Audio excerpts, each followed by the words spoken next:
The legislature voted that it could be used legally to pay taxes. It was used to buy food, clothing, and housing. What I think is wild is that the federal government wanted tobacco because it was valuable enough that you could pay taxes in it.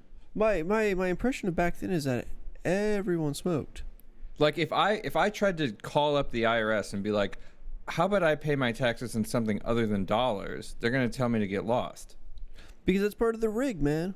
Like they wouldn't. I probably can't pay it in euros either. No. I bet it. I'm sure I have to pay it in US dollars. You should experiment this year and see. Be like, I have a bunch of jewelry. Can I pay it in silver and gold? What? I wonder, but probably not.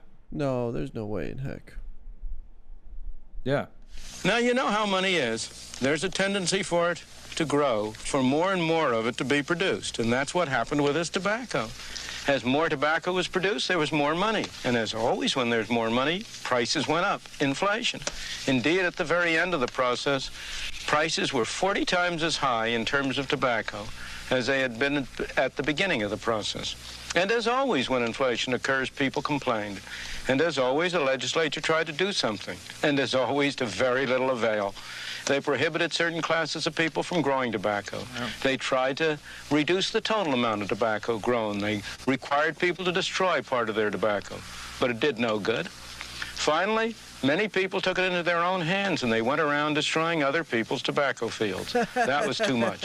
And they passed a law making it a capital offense, punishable by death, to destroy somebody else's tobacco. Anybody who had a debt to pay, of course, tried to pay it in the worst quality of tobacco he had.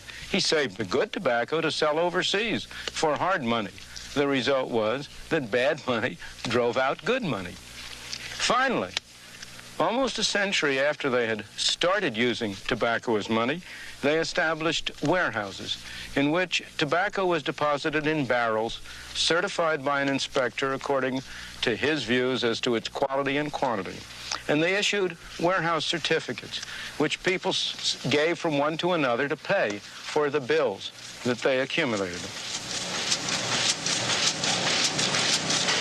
These pieces of green printed paper are today's counterparts of those tobacco certificates, except that they bear no relation to any commodity.